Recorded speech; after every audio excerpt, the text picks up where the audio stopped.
mana minyak wangi paling Anda favoritkan, itu yang Anda pakai di hari Jumat. Jangan Anda asal jalan saja keluar dan kemudian khusus karena Jumat pakai parfum. Ya, gampang lah, di masjid dekat rumah dari taruh parfum kok yang murah-murah. Yang penting saya pakai parfum. Enggak. Di sini anjuran, kata Nabi SAW, menggunakan minyak wangi yang terbaiknya. Sudah mandi bersih, menggunakan minyak wangi terbaiknya. Tambah lagi, walabisa min salihi thiyabihi, dan dia memakai baju terbaiknya. Baju yang paling dia suka, yang dia paling favoritkan. Tentu dengan syarat juga menutup aurat.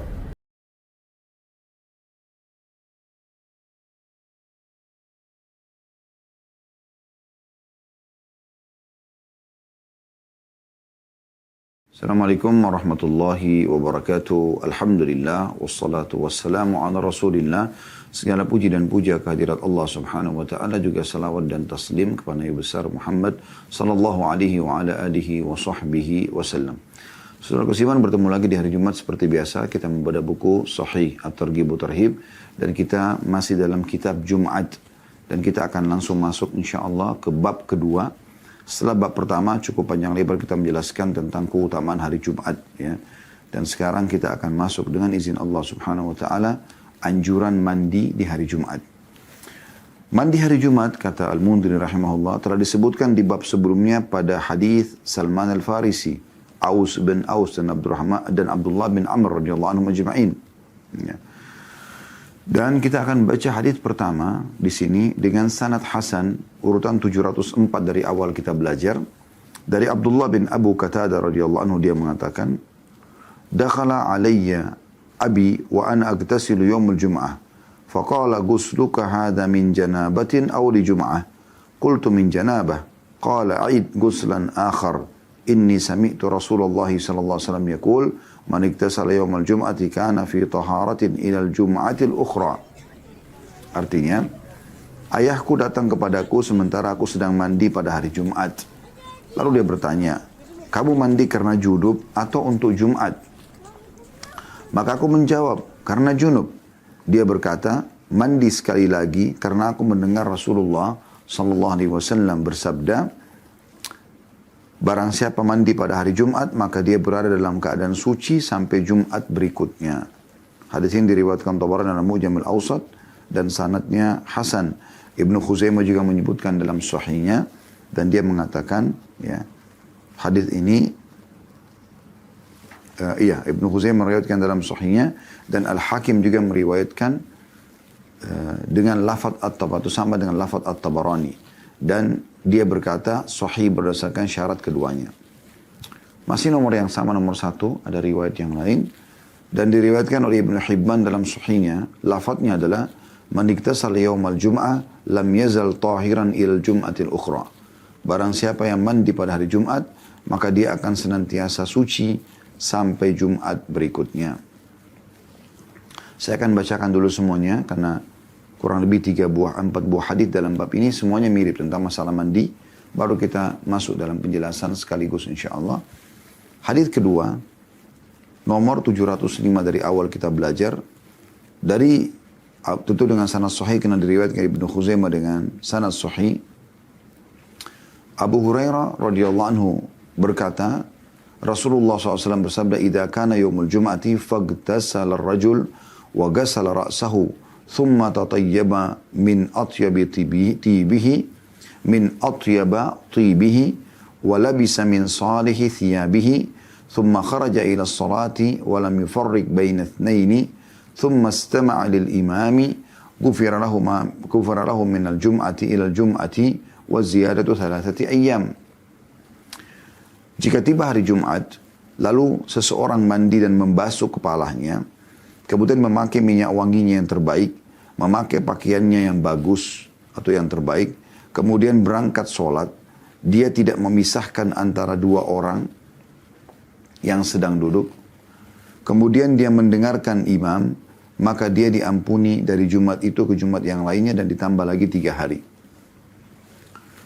Kemudian hadis yang ketiga dalam bab kita dengan sanad sahih, urutan 706 dari awal belajar, dari Abu Sa'id Al-Khudri radhiyallahu anhu, dari Rasulullah sallallahu alaihi wasallam, beliau bersabda, Ghuslu yaumil jum'ati wajibun ala kulli muhtalim wa siwakun wa yamassu minat tibi ma qadara alaihi. Mandi hari Jumat adalah wajib bagi orang yang telah balik. Wajib bagi orang yang telah balik. Siwak dan memakai minyak wangi yang dimilikinya. Atau bersiwak dan juga memakai minyak wangi yang dimilikinya. Kemudian hadis yang terakhir dalam bab kita, hadis nomor 4 Hasan di ghairihi.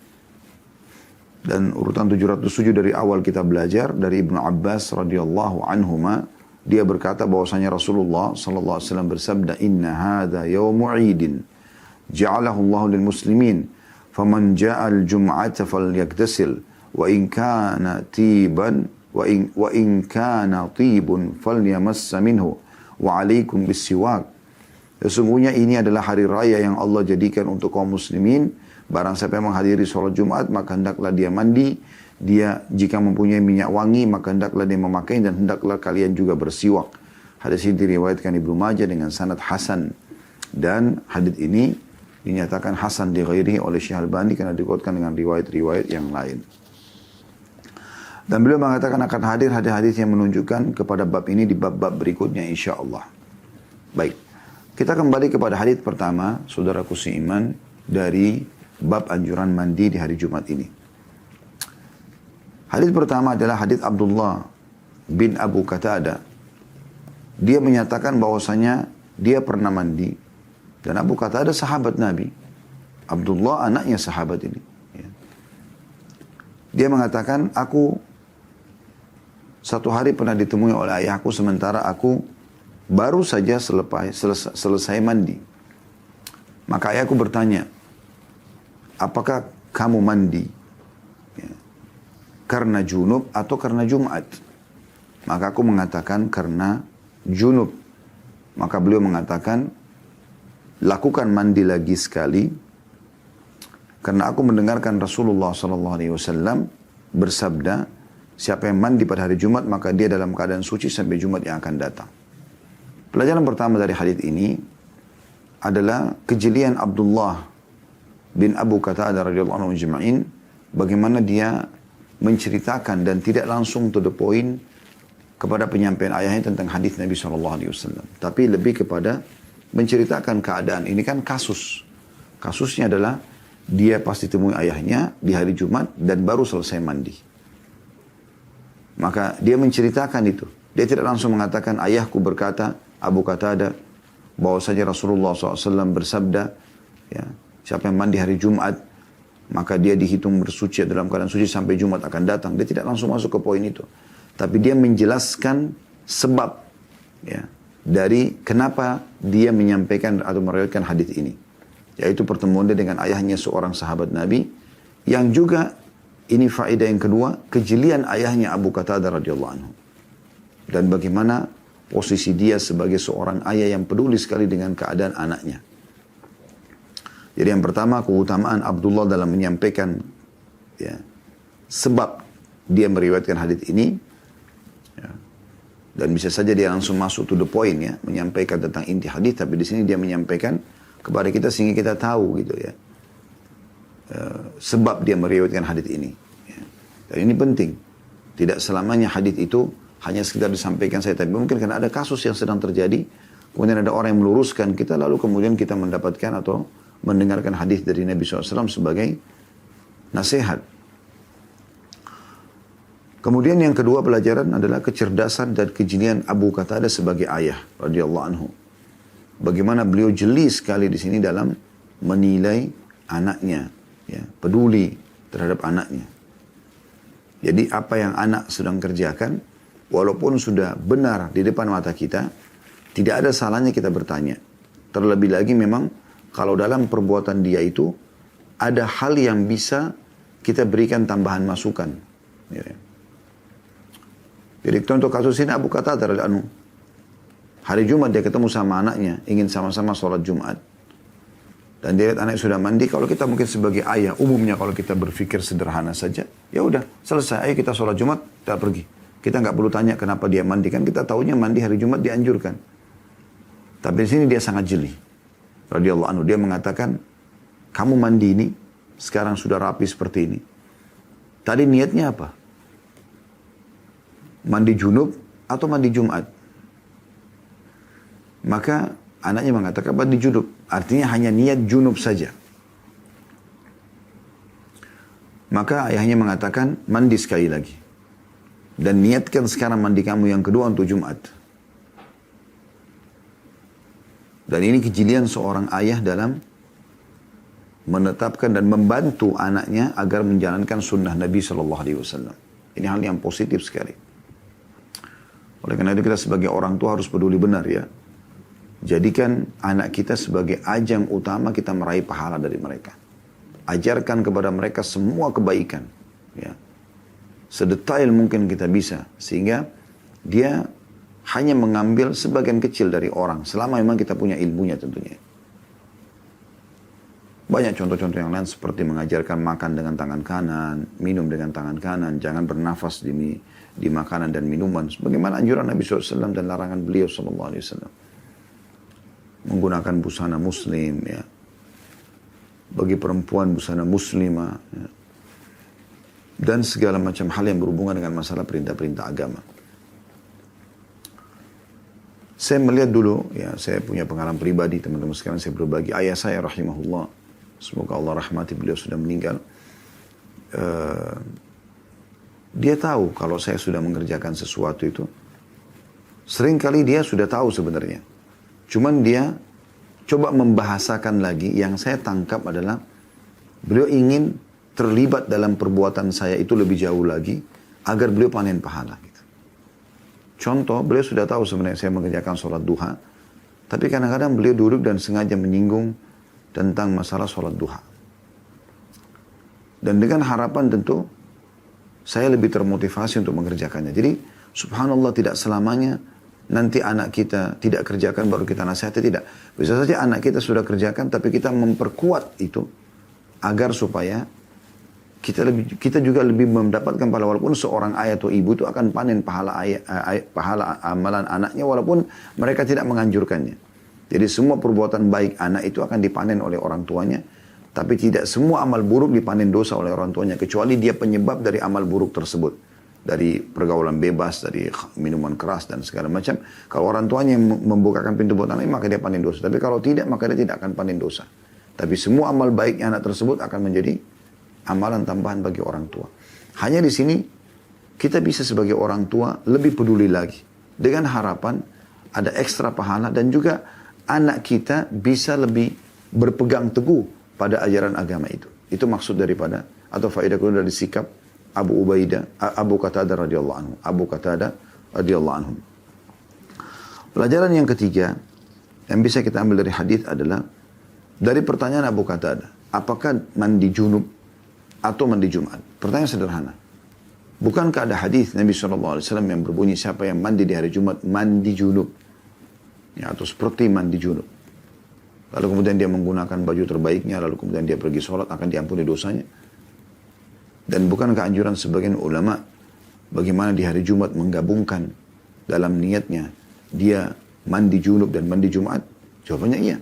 Dan itu tidak ada kontroversi antara penyampaian hal tadi yang kami sampaikan dengan perkataan Abu Qatadah. Karena Abu Qatadah maksudnya bertanya pada anaknya, apa tadi kau niat junub atau Jumat? Kalau anaknya mengatakan aku niat keduanya, maka tidak ada masalah. Tapi karena dia bilang aku hanya niat junub saja, sehingga tidak mendapatkan anjuran utama daripada mandi sholat Jumat, maka secara otomatis dia berharap anaknya mengulanginya. Bukan mengulangi, mandi lagi khusus untuk Jumat. Tapi kalau dia mandi Jumat dan sekaligus karena dia dalam kondisi junub, dia niatkan mandi junub, maka dia akan dapat keutamaan hadis ini atau keutamaan tentang masalah mandi sholat Jumat atau untuk sholat Jumat. Pelajaran yang keempat dari hadis adalah bagaimana Nabi SAW mengatakan siapa yang mandi di hari Jumat maka dia akan dalam keadaan suci sampai Jumat akan datang. Maksudnya jiwanya. Maksudnya jiwanya suci. Allah SWT sucikan dia. Ya, jadi bukan fisiknya. Karena fisik bisa saja dia pulang Jumat, kemudian dia interaksi biologis dengan istrinya misalnya. Maka dengan dia interaksi biologis kan dia butuh mandi junub lagi malam harinya. Mungkin dia kena najis esoknya hari Sabtu atau hari Ahadnya. Maka itu bisa terjadi, harus dia bersihkan lagi tubuhnya. Jadi bukan secara fisik, tapi umumnya adalah secara batin. Bagaimana seseorang itu, dia dalam keadaan suci, Allah SWT menjaga dia secara kejiwaannya, ya, sampai Jumat akan datang. Ini dari hadis yang pertama. Di riwayat yang lain dikatakan, siapa yang mandi hari Jumat, maka dia akan tetap dalam keadaan senantiasa suci sampai Jumat berikutnya. Dan ini semakna dengan potongan riwayat yang sebelumnya. Ini satu nomor ya, nomor satu. Kita masuk ke nomor yang kedua atau hadis yang kedua. Faedahnya, tadi sudah ada 4 faedah dari hadis yang pertama. Dari hadis ini, ada anjuran ya, agar menggabungkan mandi Jumat itu dengan hal-hal yang lain. Selain mandi di sini, dia juga menggunakan wangi-wangian. Bahkan dikatakan tatayyaba min atyabi tibihi. Dia menggunakan minyak wangi terbaiknya. Mana minyak wangi paling Anda favoritkan, itu yang Anda pakai di hari Jumat. Jangan Anda asal jalan saja keluar dan kemudian khusus karena Jumat pakai parfum. Gampang lah, di masjid dekat rumah ada ditaruh parfum kok yang murah-murah. Yang penting saya pakai parfum. Enggak. Di sini anjuran, kata Nabi SAW, menggunakan minyak wangi yang terbaiknya. Sudah mandi bersih, menggunakan minyak wangi terbaiknya. Tambah lagi, walabisa min salihi thiyabihi, dan dia memakai baju terbaiknya. Baju yang paling dia suka, yang dia paling favoritkan. Tentu dengan syarat juga menutup aurat. Ya. Hindari ini teman-teman sekalian, banyak di antara muslimin, semoga Allah berikan hidayah. Mereka datang ke Jumat dengan pakai baju kaos ketat, penuh lagi dengan gambar-gambar, tulisan-tulisan, ya. Pakai celana yang ketat. Ini kenapa di hari Jumat seperti ini? Hari Jumat pakai baju yang terbaik. Pakai baju muslim. Ya. Pakai baju koko, baju takwa. Ya. Pakai celana panjang yang bersih. Pakai sarung, pakai gamis. Ya. Dan pakai yang terbaik yang Anda bisa. Ini satu paket.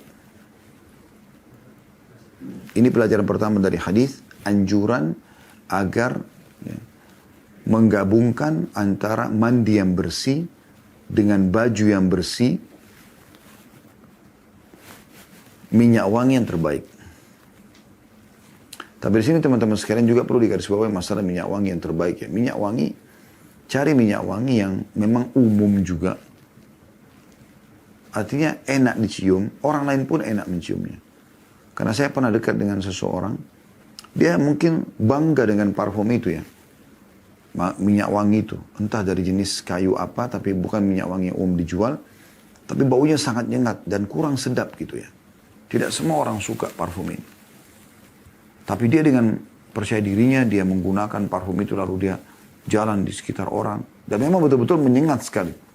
Itu bukan cuma dari saya, dari semua orang pun di sekitar situ merasakan hal yang sama gitu. Nah ini kita harus lebih jeli ya. Dari cari parfum yang terbaik, yang mungkin umum semua orang. Karena kan kita pakai di sini Jumat, kita akan hadir di sholat Jumat. Yang membuat ya para malaikat juga. Karena mereka yang hadir di Jumat itu, para malaikat mencatat amal-amal. Mendapatkan bau wangi itu karena malaikat dirasakan oleh anak Adam. Ya. Sampai pernah kami baca ada tulisan di Masjid Nabawi di bagian belakang ya dekat bab Malik Fahad. Ada tulisan ya, di sebuah plang digital. Itu tulisannya tinggalkanlah rokok karena sesungguhnya baunya pun akan mengganggu orang-orang dan para malaikat. Jadi memang ada hal-hal yang ya, kurang tepat untuk dilakukan. Dan banyak orang lakukan itu. Saya lihat juga orang sebelum masuk masjid. Khutbah sudah mau dimulai, dia masih merokok dulu di pelataran masjid.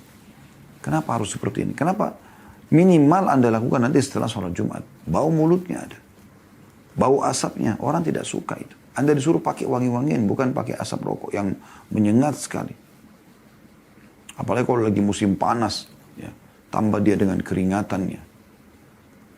Maka ini pakai parfum bukan hanya sekedar buat dia, tapi untuk sekitarnya. Orang-orang di sekitarnya pun nanti merasa nyaman duduk di sebelah dia. Gitu. Ini pelajaran pertama dari hadis kedua. Kemudian pelajaran yang kedua adalah dianjurkan menuju ke masjid dan bersegera dalam masalah itu, Jumat, dan tidak memisahkan antara kedua orang yang sedang duduk, serta mendengarkan imam. Ini satu paket. Datang ke masjid, cari tempat yang dia tidak memisahkan antara orang. Dalam arti kata, jangan orang sudah rapat, dia sengaja mau masuk di situ. Nah, Anda kalau mau di saf-saf pertama, Anda datang dari awal. Bukan juga teman-teman sekalian, di depan masih ronggang, lalu kemudian dia sengaja pergi ke pojok masjid, di saf belakang. Enggak. Karena laki-laki afdolnya di saf pertama. Kata Nabi SAW dalam hadis lain, "Lo ya'lamun nasa ma fi nida' was-saful awal, thumma lam yajidu illa yastahimu lastahamu alaih." Kalau seandainya manusia tahu apa yang Allah janjikan di saf pertama, ya, di azan dan saf pertama, menjadi muadzin atau mendengarkan azan, menjawab lalu sholat, ya, dan saf pertama bagi laki-laki, kemudian mereka tidak mendapatkan kecuali mereka harus berundi, maka mereka akan berundi. Jadi memang punya keutamaan. Yang dimaksud di sini teman-teman sekalian adalah tidak boleh orang kalau sudah padat sekali, dia tak datang telat. Ada biasa orang begitu, sudah telat datangnya, tiba-tiba mau menyerobot-robot, hanya mengganggu orang yang sedang mendengarkan khutbah. Ya udah, Anda datang telat, Anda cari tempat yang masih rowong buat Anda gitu. Kadang-kadang mungkin di beberapa masjid kita di Indonesia ini saya lihat ada yang berlantai 2, mungkin di lantai 2 bisa Anda masuk gitu. Tapi ini satu paket dari pelajaran kedua, yaitu dia segera ke masjid, dia tidak memisahkan antara orang yang sudah duduk, yang padat sudah ya. Tapi kalau masih ada renggang boleh tentunya. Kemudian dia mendengarkan khatib, dan ini sudah kami titik beratkan, ada seorang penanya pada 2 pekan yang lalu, 2 Jumat yang lalu ya. Kalau dia tidak mengerti apa yang disampaikan oleh khatib, karena berbeda bahasa, apakah dia boleh berzikir saja? Anda tidak mengerti apa yang khatib sampaikan. Kami sudah tanyakan fatwanya, jadi jawaban para ulama, enggak seperti itu. Walaupun dia tidak mengerti, artinya tidak anjuran hadits mendengar. Ya. Walaupun kalau dia mengerti jauh lebih tepat. Jadi dia yang juga tidak sibuk dengan yang lainnya. Potongan ketiga dari hadis, keutamaan yang akan didapatkan kalau orang menggabungkan 2 hal tadi ya. Yaitu yang pertama, mandi, pakai minyak wangi yang terbaik, pakai baju yang terbaik. Yang kedua, segera ke masjid, tidak memisahkan antara 2 orang, dan mendengarkan khatib. Nah, ini kalau dia gabungkan ke-6 kegiatan ini, yang saya gabungkan tadi jadi 2 poin, ya, maka gufira lahu minal jum'ati ila jum'ati wa ziyarat 3 ayyam. Diampuni antara Jumat itu dengan Jumat yang ya, sesudahnya, dan ditambah lagi 3 hari ke depan. Dia belum melakukan dosa kecil sudah diampuni oleh Allah Subhanahu wa taala. Ini keutamaan tersendiri. Hadis yang ketiga memberikan pelajaran kepada kita tentang wajibnya mandi Jumat bagi laki-laki. Diambil dari potongan hadis Nabi SAW, "Ghuslu yaumil Jum'ati wajibun ala kulli muhtalim." Mandi Jumat wajib bagi setiap orang yang balik. Jadi Anda kalau mau pergi kerja, seperti hari ini hari Jumat, maka Anda niat mandi pagi itu, bukan cuma sekedar menyegarkan badan supaya lebih semangat untuk kerja di kantor, tapi niatkan mandi Jumat. Kalau Anda bisa menggabungkan antara mandi Jumat itu dengan mandi junub, jauh lebih baik. Tapi diniatkan keduanya. Sebagaimana tadi sudah kita jelaskan di hadis Abdullah bin Abi Qatadah. Jadi tidak boleh Anda niatkan junub saja. Anda kehilangan mandi Jumatnya, gitu kan. Niatkan mandi Jumat sekaligus mandi junubnya, gitu kan. Kalau tidak maka Anda yang masih bujang, ya Anda bisa niatkan mandi Jumat saja. Kemudian Anda pergi kerja. Karena itu sifatnya di sini jelas lafaz hadis wajib. Ghuslu yaumil Jum'ati wajibun ala kulli muhtalim. Wajib bagi setiap orang-orang yang sudah balik. Kemudian ada faedah yang kedua dari hadis yang ketiga, yaitu dianjurkan menggunakan siwak. Ini punya keutamaan sendiri, ada babnya, bab tentang menggunakan siwak ya. Dan ini sudah pernah kita jelaskan di jilid 1 kitab kita. Bagaimana ada anjuran menggunakan siwak. Kalau kita tidak punya kayu siwak dari pohon arak, maka kita boleh menggunakan sikat gigi. Ya. Jadi kalau bisa Anda pun pergi kantor, Anda sisipin ada sikat gigi kecil yang sudah sama odolnya. Pas Anda wudu untuk sholat Jumat, Anda sikat gigi sekalian. Itu anjurannya. Ya. Supaya mulut Anda wangi. Kalau bisa Anda bawa mouthwash kecil, Anda kumur-kumur tapi hindari yang beralkohol ya. Ada mouthwash yang non-alkohol, itu yang dipakai. Obat kumur maksud saya. Maka itu lebih bagus lagi, lebih menyempurnakan lagi. Dianjurkan untuk itu, ya, bersiwak. Bahkan ada hadis Nabi SAW di bab siwak di jilid 1 yang pernah kita bahas. Kata Nabi SAW, aku diperintahkan bersiwak sampai aku mengira, ya, aku akan ompong karena banyaknya perintah untuk bersiwak.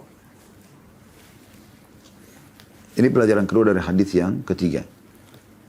Pelajaran yang ketiga adalah anjuran menggunakan wangi-wangian yang dia miliki.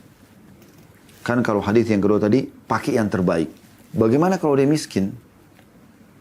Dia nggak mampu beli parfum kecuali yang murah, yang biasa saja.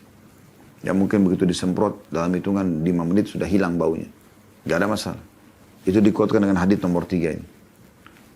Ma qadara alaihi. Ya. Wa yamassu minat tibi ma qadara alaihi. Dan dia menggunakan wangi-wangian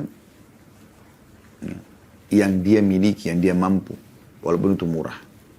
Tapi saya sudah bahasakan tadi, usahakan cari bau-bau yang umum, yang karena parfum yang Anda pakai ini bukan cuma untuk Anda saya, tapi untuk juga orang di sekitar Anda. Dan dari hadis yang keempat kita ambil pelajaran. Ya. Yang pertama, hari Jumat adalah hari raya, dan sudah pernah kita jelaskan di bab 1 ya, tentang keutamaan Jumat. Dia dari potongan sabda Nabi SAW, Inna hadha yawmu Eid. Ja'alahu Allahu lil muslimin. Sesungguhnya hari ini, hari Jumat, Allah jadikan hari raya untuk kaum muslimin. Ya. Faman ja'al Jumat falyaktasil. Maka kalau dia datang hari Jumat, dia mandi. Jadi pelajaran pertama adalah, dari hadis ini, hari Jumat adalah hari raya. Pelajaran yang kedua, dianjurkan setiap hari raya mandi. Ya. Karena Jumat dianggap hari raya, maka ada anjuran mandi. Begitu juga berarti Idul Fitri, Idul Adha. Anjurannya agar mandi sebelum mengerjakan sholat. Dan di hadits ini diulangi lagi tentang anjuran untuk menggunakan wangi-wangian. Wa in kana tibun falyamassu minhu. Kalau dia temukan minyak wangi, dia pakai. Nah, hadits ini yang ketiga, hadits yang keempat ini lebih umum daripada dua hadis yang sebelumnya, hadis ketiga dan hadis kedua. Kalau hadis kedua tadi, dia pakai minyak wangi yang terbaiknya. Nah, ini kedudukan orang-orang yang punya kemampuan untuk beli parfum yang mahal gitu ya. Dia pakai untuk Jumat. Dan wangi, baik, ya, semerbak gitu. Hadis yang ketiga menjelaskan tentang orang yang miskin tidak punya kemampuan. Dia pakai minyak wangi, ma qadara alaih, yang dia mampu. Di hadis keempat dijelaskan, kana tibun falyamas wa in kana tibun falyamassu min. Kalau dia dapat parfum dia boleh pakai. Nah ini maksudnya kalau orang sama sekali nggak punya, ada temannya yang bawa parfum di sebelah, ada di masjid, biasa sebagai masjid yang faham tentang sunnah Nabi ini menyiapkan, saya lihat beberapa dekat tempat kami ya, ada diletakkan parfum itu. Orang bebas pakai, sedekah gitu. Nah itu juga boleh masuk dalam hadis keempat ini. Ya. Dan kemudian ada anjuran untuk juga bersiwak. Kembali lagi menggunakan siwak atau membersihkan bau mulut agar tidak mengeluarkan bau yang tidak sedap. Allahu a'lam.